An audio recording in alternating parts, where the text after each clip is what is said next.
The air inside Mugunghwa smelled of wealth, charcoal, and quiet consequence. The scent of prime galbi sizzling over oak charcoal was the restaurant's public signature, a perfume of savory success. Underneath it lay the astringent tang of outrageously expensive scotch and the clean, sterile scent of money that had been laundered by prestige. For Zora, standing perfectly still by the service station, it mostly smelled like survival. Her uniform was a crisp, black sheath, a deliberate canvas of invisibility against the dark wood and muted gold leaf of the private dining rooms. The fabric was stiff, a constant reminder of her station. Her hands, holding a silver tray, were steady. They had to be. Steady hands were the first line of defense in a world built to make her tremble. Her hair, a cloud of tight, immaculate coils, was pulled back so severely it made the skin around her temples ache. But it was her eyes that held the truth of her. They were watchful, intelligent, cataloging every detail with an analyst's precision. The slight tremor in the junior manager's hand as he poured soju, the almost imperceptible nod between two men in tailored suits in the corner, the way the light caught the diamond chip on a woman's nail and refracted a rainbow of contempt. Mugunghwa wasn't just a restaurant, it was a theater of power, a neutral ground where the hierarchies of Seoul's elite were performed and reinforced. And she was part of the set dressing. The pressure in her chest was a familiar weight. It was the exact figure of her grandmother's latest round of experimental treatment. $62,000, a number so vast it felt like a physical object lodged beneath her ribs. It was the reason she stood here, a ghost in a servant's dress, absorbing the ambient disdain of people who use $1,000 bills to light cigars. She had once been someone else, a senior analyst with a top-secret clearance, tracking the phantom movement of dark money across continents. That life had vanished the day her grandmother's diagnosis came back, a death sentence with a price tag for a pardon. The high-stress, low-paying government contract couldn't touch it. So, she had liquidated her old life, cashed in her pride, and followed a lead from her foster father, a man who had straddled the line between law and lawlessness, to this place where the tips alone could be a lifeline. He'd taught her more than just the language. He'd taught her the syntax of power, the grammar of survival. Manager Kim scurried over, his face pale and slick with sweat. His bow was a frantic, jerky thing. "Zora, see, she is on her way. Mrs. Park." The name fell into the quiet hum of the restaurant like a shard of glass. A ripple of fear, expertly suppressed, moved through the staff. Plates were set down, with even more care. Voices dropped to reverent whispers. Mrs. Park Soo-jin was not merely a wealthy patron. She was a weather system, a Category 5 hurricane of entitlement who drew energy from the fear of those paid to serve her. "The Phoenix room is ready, sir." Zora's voice was low, neutral, a carefully constructed sound of deference. "Yes, yes, and Chairman Lee is in the turtle room." "Do not let her disturb him," Manager Kim hissed, wiping his brow with a handkerchief already damp with anxiety. Zora's eyes flickered to the far corner. Chairman Lee, an elderly man with a face like a 1,000-year-old map, sat alone. He was a regular, a quiet fixture who drank a single, small pot of buckwheat tea and read a physical newspaper. He always met her eyes and gave a small, dignified nod, an acknowledgement of her existence that was more valuable than any tip. He was, she knew, a man of immense quiet power, the kind that didn't need to announce itself. Her foster father had spoken of him in hushed, respectful tones. Seeding that small relationship, treating him with a specific culturally attuned deference, was an investment in a future she hoped she'd never need. The delicate chime of the entrance bell was drowned out by a peal of laughter, sharp and arrogant. Mrs. Park had arrived. But before she made her grand entrance, the room's atmosphere shifted for a different reason. Two men in dark, impeccably tailored suits entered first. They moved with a predatory economy, their eyes scanning the room with a professional emptiness that was more terrifying than any overt threat. The low murmur of conversation in the restaurant didn't just quiet, it was extinguished. Diners who held themselves with the weight of CEOs and politicians suddenly seemed very interested in the grain of the wood on their tables. Then he walked in. He moved like a panther, a study in controlled force. His body was lean, encased in a charcoal suit that probably cost more than Zora's college degree. On his wrist was a Patek Philippe perpetual calendar chronograph, its platinum face gleaming under the soft lights. Zora knew the model. It was worth 4 years of her grandmother's treatment, 4 years of life, ticking away on a rich man's arm. His black hair was styled with a casual precision that took immense effort, and his face was a mask of cold, handsome indifference. His eyes, when they finally swept the room, were the last part of the picture.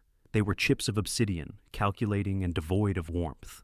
This was Kwon Ji-ul. His name was never spoken aloud here, only whispered in back rooms. He was the shadow owner of this establishment, and a dozen others like it, the heir to a criminal empire that was slowly, violently, transitioning into legitimate global enterprise. He was the kind of man her old job had taught her to track, and the kind of man her foster father had taught her to respect.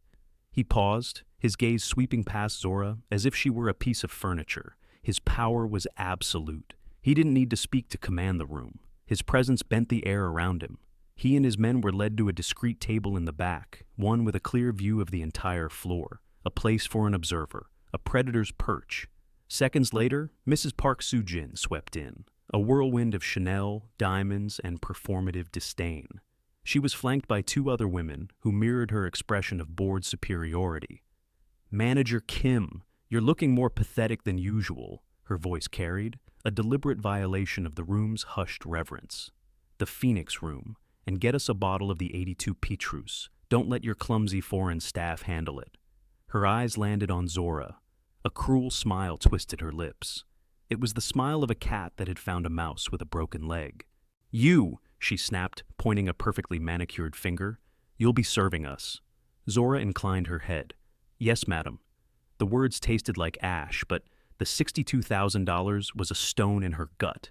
For her grandmother, she could endure. She could be invisible. She could survive.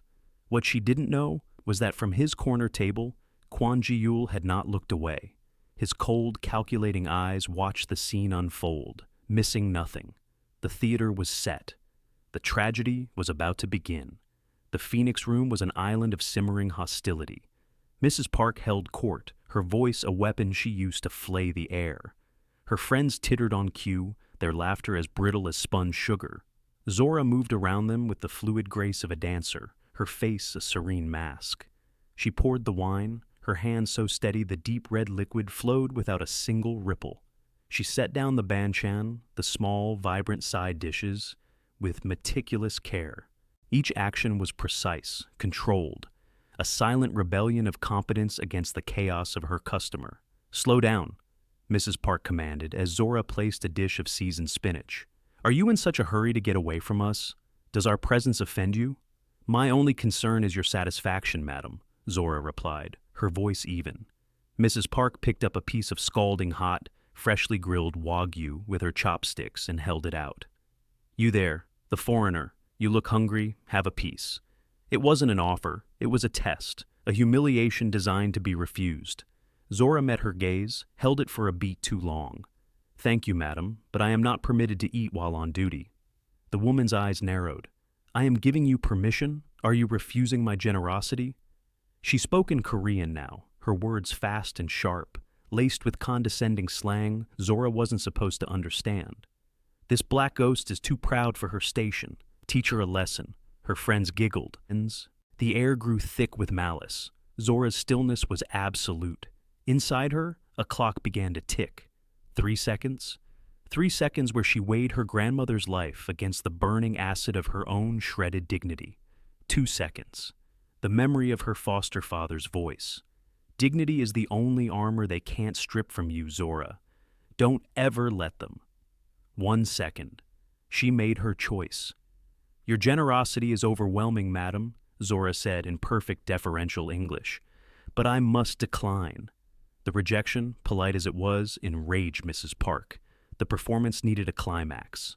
"You think you're too good for us? You, a hired hand? Manager Kim!" she shrieked. Manager Kim appeared in the doorway, already bowing, his face a mess of apologetic terror. "Yes, Mrs. Park, is everything all right?" "No, it is not all right. This thing," she gestured at Zora, "is insubordinate. I want to see her employment contract. Now." This was a new level of cruelty, a public dissection. Manager Kim wrung his hands. "Mrs. Park, that is highly irregular. Do you know who my husband is?" Mrs. Park's voice dropped to a deadly quiet.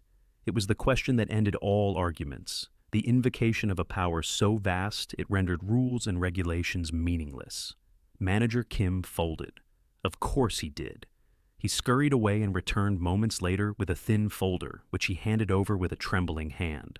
Mrs. Park snatched it from him. She opened it, her eyes scanning the page with theatrical contempt. Zora Williams, she read aloud, mangling the name.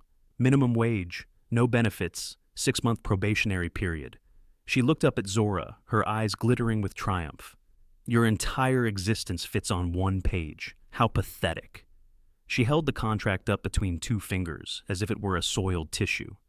You know, in this country, we value respect. We value knowing your place. Her voice was sickeningly sweet. You seem to have forgotten yours. Then, with a sharp, deliberate motion, she ripped the paper in half, and again, and again. The sound of tearing paper was the only sound in the room. It was loud, obscene. She let the pieces flutter from her fingers onto the pristine floor. There, she announced to her silent, wide-eyed friends. I have just terminated her employment. She is a ghost no longer. Now she is just nothing. She turned her venomous gaze back to Zora. Her words, once again in Korean, were designed to be the final, killing blow. Now you see what you are. Just trash on the floor. Go back to whatever slum you crawled out of. The silence that followed was absolute. It was the silence of a public execution. Zora did not look at the pieces of her livelihood scattered at her feet. She did not look at Manager Kim's horrified face or the shocked expressions of Mrs. Park's companions. She stood perfectly still, her spine a rod of steel. The mask of deference was gone. What replaced it was something cold, ancient, and dangerous. From his corner table, Kwon Ji-yul had not moved, but his thumb had pressed a button on the side of his phone. The lens, disguised as a decorative stud on its custom case, had captured everything: the racist Korean slurs, the tearing paper, the triumphant, cruel smile on Park Soo-jin's face. He had the weapon. Now he would see if the woman in front of him knew how to wield it. For 3 seconds, Zora said nothing. 3 seconds where the world narrowed to the sound of her own heartbeat. 3 seconds where she calculated the cost of speaking versus the cost of silence. 3 seconds where she decided that her grandmother would rather die with dignity than live on the proceeds of her granddaughter's humiliation. She straightened her shoulders. The shift was subtle, but it changed the geometry of the room. It was the posture of a predator, not prey. She lifted her head, and her eyes, dark and clear as polished jet, met Mrs. Park's. For the first time, she allowed the full force of her intelligence, her history, her fury to show. When she spoke, her voice was not the deferential whisper of a waitress. It was the measured, resonant tone of an analyst delivering a fatal assessment. And it was in Korean. Not just any Korean, but a flawless, formal Seoul dialect, the kind used in boardrooms and political negotiations. So pure it made Mrs. Park's slang sound cheap and vulgar. Buin, she began, the word for madam dripping with an irony as cold as a morgue slab. 계약서는 사본일 뿐입니다. 원본은 연극보다 잉크를 더 소중히 여기는 사람들이 보관하고 있습니다. The color drained from Park Soo-jin's face. Her perfectly painted mouth fell open. Her friends froze, chopsticks hovering midair. Manager Kim looked as if he might faint. The sentence Zora had spoken was simple, yet devastating. Madam, a contract is merely a copy. The original is filed with people who value ink more than theatrics. Zora took a small, deliberate step forward. And since you seem to have trouble with formal language, she continued, her voice dropping slightly, the edges of it hardening, allow me to clarify.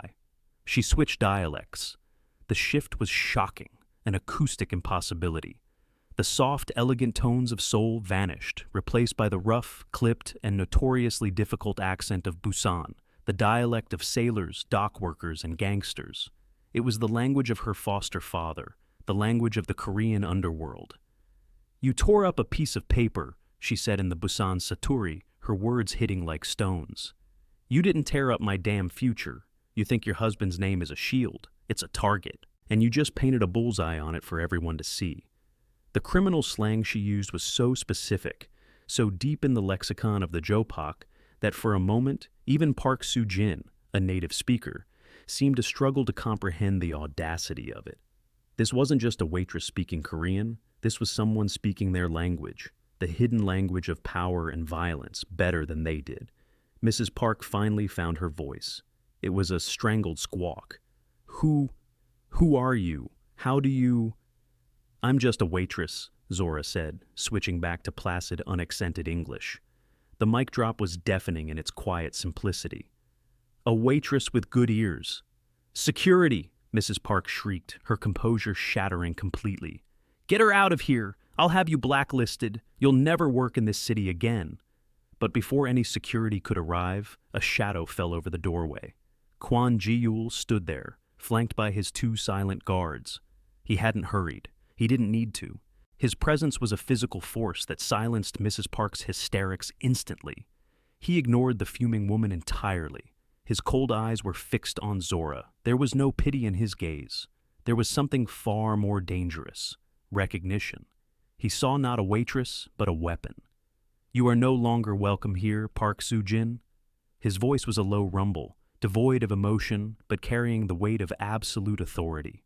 He spoke in Korean, the formal Seoul dialect, creating a deliberate, exclusionary intimacy with Zora. Do you know who I am? Mrs. Park sputtered, falling back on her only defense. A flicker of something that might have been amusement crossed Ji-yul's face. I do, he said. That is why you are leaving, now. His men stepped forward. They didn't touch her, but their proximity was a promise of violence that made her shrink back. Humiliated, sputtering with impotent rage, Mrs. Park and her friends scrambled from the room. The silence they left behind was heavy. Manager Kim was hyperventilating quietly in the corner.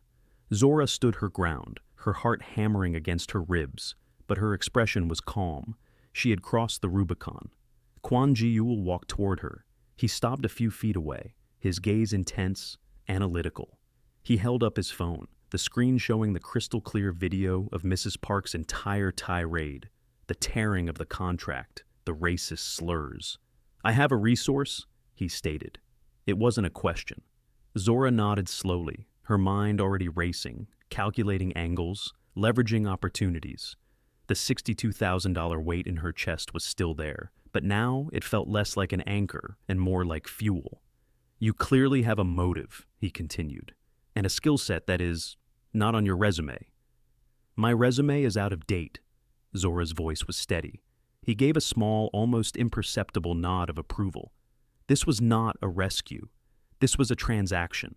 He was a man who understood value, and he had just witnessed a demonstration of immense, unexpected value. What is your price? He asked. Zora looked at the man who radiated more power than anyone she had ever met. She could have asked for a job, for money, for protection. She could have asked for the $62,000, but that would make her a liability, a charity case. She had to be an asset, an equal. I don't want your money, she said, her voice ringing with newfound authority.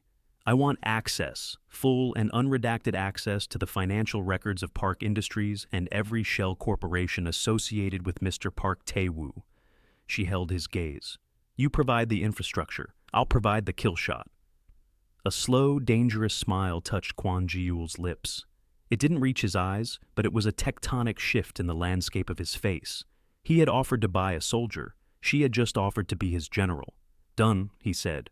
The alliance was sealed, not with a handshake, but with a quiet acknowledgement of mutual lethality. The war had begun. The transition from the muted elegance of Mugunghwa to the cold, blue-white light of Kwon Ji-yul's operations center was jarring. One was a stage for power. The other was its engine room. Zora, no longer in the black sheath of a waitress, now wore a tailored gray pantsuit that felt like armor. She sat before a bank of monitors, the flickering data streams of global finance a familiar language. This was her natural habitat. The $62,000 weight was still her motivation, but now it was channeled into a singular, focused rage. Ji-yul had given her more than just access. He had given her an entire team of data miners and a direct line to his network of informants. But they were merely instruments. Zora was the conductor. For 3 days, she barely slept, fueled by black coffee and the burning memory of Mrs. Park's sneer. She moved through terabytes of data like a shark through water, her instincts honed by years of hunting the world's most sophisticated financial criminals. Mr. Park Tae-woo's corporate empire was, on the surface, a fortress of legitimacy. But Zora knew that every fortress has a flaw, a sewer grate left unlocked. She found it in a series of over-leveraged real estate deals in Vladivostok, channeled through a shell company in the Cayman Islands. It was a classic money laundering scheme, but sloppy, overconfident. "He's not just cleaning money," Zora announced on the fourth day, her voice raw with fatigue. Ji-yool stood behind her, a silent, imposing presence. He had been there for hours, simply watching her work, his respect for her growing with every keystroke. He's financing something. The cash isn't resting. It's moving through the system and out again within a 48-hour cycle to shell corporations that have one thing in common. She brought up a map on the main screen. Red lines connected dots across Southeast Asia. Logistics and shipping, she stated. Specifically, refrigerated shipping containers with falsified manifests. He's moving more than money. Ji-yool's expression remained impassive, but a dangerous light flickered in his eyes. His own organization had long-standing brutal codes.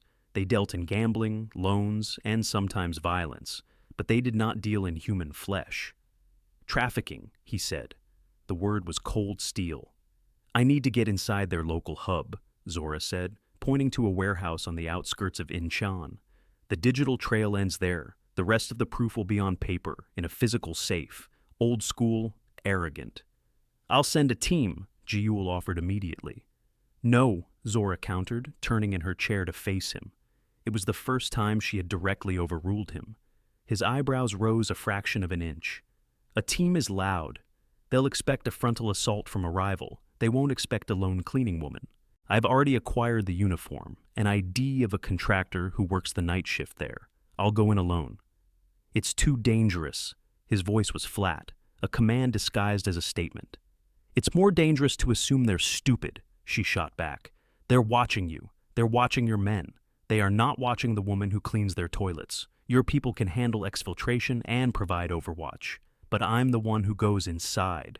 He stared at her for a long moment, a silent battle of wills passing between them. He was used to giving orders and having them obeyed without question. She was not his subordinate. She was his partner in this war. He saw the unshakable resolve in her eyes, the cold, calculated confidence. He was the sword, but she was the strategist. He gave a single, sharp nod. "My head of security will coordinate exfil. You will be wired for audio. One sign of trouble, and my men will breach the walls. Understood?" "Understood," she confirmed. It was a concession to his need to protect his asset, and she would allow it. That night, Zora felt a strange sense of homecoming as she slipped on the drab, gray cleaner's uniform. She was a ghost again, but this time, she was haunting her enemies.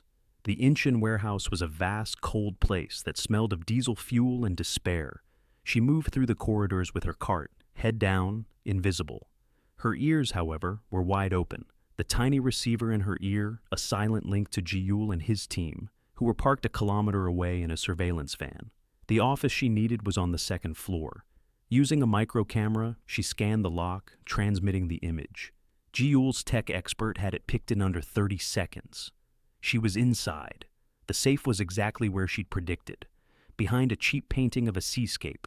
The combination she'd already deduced was a series of dates significant to Mr. Park: his birthday, his anniversary, the day he'd incorporated his first company. The arrogance of sentimental evil, the safe clicked open. Inside were ledgers, physical damning ledgers detailing the sale of human beings, complete with names, prices, and destinations. She began photographing the pages, her hands moving with swift, practiced efficiency. Suddenly a voice crackled in her ear. It was Ji-yool. "Zora, 2 hostiles moving up the stairwell. Fast. They're not security. Get out. Now." Zora's heart leaped into her throat. She photographed the last page, snapped the ledger shut, and closed the safe. There was no time to make it back to the main exit. She scanned the room. There was one other door, leading to an external fire escape. As she reached for it, she heard a sound from the main corridor, a low, guttural Korean curse. They were at the office door. She was trapped. She braced herself, her hand instinctively going to the heavy wrench on her cleaning cart. It wasn't much, but it would have to do. But the assault didn't come. Instead, she heard a sickening thud, a choked gasp, and then silence. A moment later, a second thud. Her earpiece was silent. "Jiul?" she whispered. No response. The office door opened. One of Jiul's men stood there, his suit immaculate, not a hair out of place. He nodded at her once, then gestured down the now empty hallway. She saw two bodies crumpled on the floor, being dragged away by another of Jiul's silent soldiers. She walked out, her composure a mask for the adrenaline coursing through her veins. Back in the van, Jiul was staring at a monitor, his jaw tight. "The Parks knew you were digging," he said, his voice dangerously quiet. "They sent a message." He turned his gaze to her. "They also tried to get to your grandmother." Ice filled Zora's veins. "What?" "They tried to have her discharged from the hospital 5 hours ago. Canceled her insurance. Claimed clerical error." He paused, letting the cruelty of the act sink in. "It didn't work. I had her moved 2 days ago. She's in a private facility. My personal physician is overseeing her care. She is safe." Zora sank onto the bench, the breath leaving her body in a rush. He had anticipated it. He had protected the one thing in the world that mattered to her, without even telling her. It was a gesture of trust, of partnership, so profound it left her speechless, protection as a love language. "They crossed a line," she finally whispered, her voice trembling with cold fury. "Yes," Jiul agreed, his eyes like black ice. "My father always said, never threaten a man's family. It turns business into a blood feud." He looked at the drive containing the photos from the ledger. "Now, we end their bloodline." He was suggesting a direct physical retaliation. An eye for an eye. It was his world, his code. But it wasn't enough. "No," Zora said, her voice regaining its strength. "Killing them is too quick. It's a mercy. We don't just cut off the head of the snake. We salt the earth where it lived." She looked at him, her eyes blazing. "They built their empire on public perception, on their family name. We're going to burn it to the ground in front of everyone they know. The annual Investors Gala is next week. It's their coronation. We're going to make it their execution." Jiul studied her, his expression unreadable. He saw a strategist more ruthless, more precise than any of his own men. He saw a queen on the chessboard, ready to declare checkmate. He had intended to unleash his wolves. She was proposing to unleash something far more devastating. The truth. He gave her a slow, deliberate nod. The plan was no longer his. It was hers. The night of the Park Industries' annual charity gala. The air in the Grand Hyatt ballroom glittered with the light of 1,000 crystals and the cold fire of diamonds. It was the apex of Seoul's social and financial calendar, a self-congratulatory spectacle where the corrupt celebrated their corruption under the guise of philanthropy. At the center of it all stood Mr. Park Tae-woo and his wife Soo-jin, greeting their guests like royalty. Mistress Park was radiant in a crimson gown, her laughter echoing through the hall, the undisputed queen of her gilded cage. A subtle hush fell over the entrance. Conversations paused, heads turned. Kwon Ji-yul entered, a king returning to his court. He wore a tuxedo tailored with surgical precision, a black hole of power that drew all light and attention to him. But it was the woman on his arm who caused the collective intake of breath. Zora was transformed. She wore a gown of midnight blue silk that shimmered like a galaxy. It clung to her form, elegant and commanding. A string of simple, perfect pearls graced her throat. A gift from Ji-yul, left in her room with no card, an unspoken symbol of their alliance. Her hair was styled in a graceful upsweep, revealing the proud line of her neck. Her face was a mask of calm, regal beauty, her eyes sweeping over the assembled power brokers with an unnerving confidence. She was no longer a waitress, a ghost, a cleaner. She was a reckoning. They moved through the room, a wave of whispers and shocked stares parting before them. They stopped directly in front of the Parks. Mr. Park, a portly man with a face softened by indulgence, plastered on a welcoming smile. "Kwon Ji-yul si, an unexpected honor."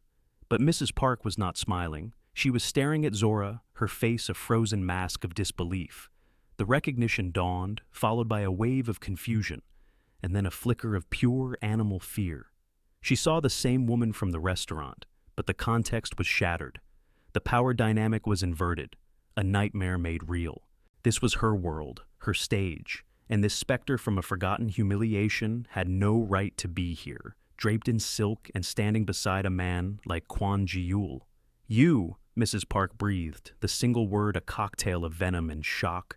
Zora smiled. It was a slow, deliberate curve of her lips that held no warmth, only the promise of a coming winter.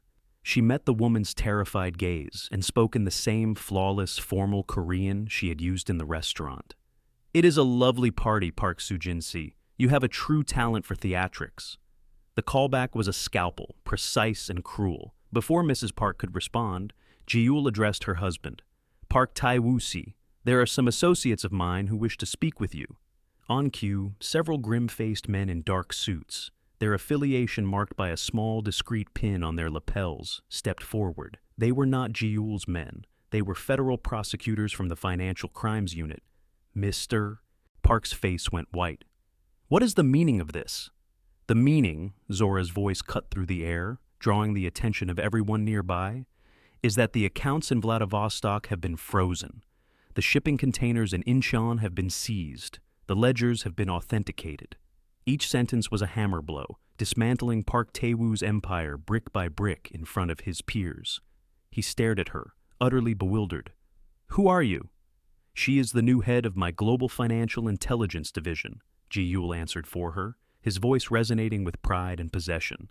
"And your single worst mistake." The prosecutors moved in, flanking Mr. Park. The murmuring in the ballroom grew to a roar. Cameras, once there to document social triumphs, now flashed to capture a spectacular downfall. Mrs. Park, however, only had eyes for Zora. Her world had collapsed, and this woman was the architect of its ruin. "You did this," she hissed, her voice trembling. "You, a little nothing, a waitress." "I was never just a waitress," Zora replied, her voice dropping to a quiet, intimate level meant only for the two of them. She reached into the small clutch she carried and pulled out a single folded piece of paper. It was a copy of her original employment contract from Mugunghwa, the one Mrs. Park had ripped to shreds. She held it out. "You taught me a valuable lesson, that some things are worth more than paper." She let the contract fall from her fingers, a perfect mirror of the humiliation she had endured. It landed at Mrs. Park's feet. "You were right about one thing," Zora continued, her voice cold as the grave. "Some futures do look like dust." As the prosecutors led her husband away in handcuffs, as her friends and allies melted into the crowd, averting their eyes, Park Soo-jin finally broke. The arrogance, the cruelty, the entitlement, it all shattered, leaving behind a desperate, pleading wreck. "Please," she begged, grabbing Zora's arm. Her grip was surprisingly strong. "Don't do this. We can pay you. Anything you want. Just make it stop." Zora looked down at the woman's hand on her arm, her expression unmoving. She did not pull away. She simply let the woman's desperation exhaust itself. Then she met her eyes one last time. "It's too late," she said. "You should have just let me do my job." She gently detached the woman's fingers from her sleeve and turned away, leaving Park Soo-jin to collapse in a heap of crimson silk and public ruin. 6 months later. The boardroom, on the 80th floor of the KJI Global Tower, overlooked the sprawling expanse of Seoul. The city lights were a carpet of captured stars below. Zora stood at the head of a massive mahogany table, a holographic display shimmering in the air before her. She was dressed in a sharp navy blue suit, her demeanor confident, her command of the room absolute. She was delivering a presentation in fluent Korean on market vulnerabilities and expansion opportunities in the South China Sea. Her audience consisted of a dozen of Ji-yul's most senior executives, all older, all male, all watching her with rapt, respectful attention. In the corner sat Chairman Lee, the quiet old man from the restaurant. He was not just a regular, he was the retired patriarch of the entire organization. Ji-yul's grandfather. His presence was the ultimate stamp of approval. Zora concluded her presentation with a series of precise, actionable recommendations. By leveraging our logistical assets and diversifying our portfolio into renewable energy infrastructure, we can not only dominate the market, but also legitimize our regional footprint, insulating us from political volatility. There was a moment of silence, then the room broke into applause. Chairman Lee caught her eye and gave her that same small, dignified nod from the restaurant. But this time, it was not an acknowledgement of a servant. It was the recognition of an equal. Later, Zora stood by the floor-to-ceiling windows, looking out at the city. The door opened and Jiul walked in. He carried 2 cups of tea. He handed one to her, his fingers brushing hers. It was a simple gesture, but it was filled with an unspoken intimacy. They stood in comfortable silence for a long time, watching the endless flow of traffic below. "My grandfather is impressed," Jiul said finally, his voice a low murmur. "He said you have the eyes of a strategist, but the soul of a warrior." Zora took a sip of the fragrant buckwheat tea. "He's a wise man." "He also said something else," Jiul continued, turning to face her. "He said, dignity is not given, it is taken by those strong enough to hold it." Zora finally looked at him. In his dark, guarded eyes, she saw a reflection of her own journey. She saw respect. She saw partnership. She saw a man who had not saved her, but who had recognized her strength and given her a battlefield worthy of her skills. She had found her place, not in a subservient role or as a protected ward, but as a commander in her own right. She was home. A small, genuine smile touched her lips. "I saw my grandmother this afternoon," she said softly. "She's teaching her nurses how to play Go. She's winning." A rare smile touched Jiul's own lips, a sight so startling and warm it felt like the dawn. He said nothing more. He didn't need to. In the quiet space between them, a new contract had been written, one of mutual protection and shared power, signed not in ink, but in action. It was a language they both understood perfectly. The world outside was still full of monsters and hierarchies, but in here, she was no longer invisible. She was seen, she was valued, and she was ready for the next war. What would you have done?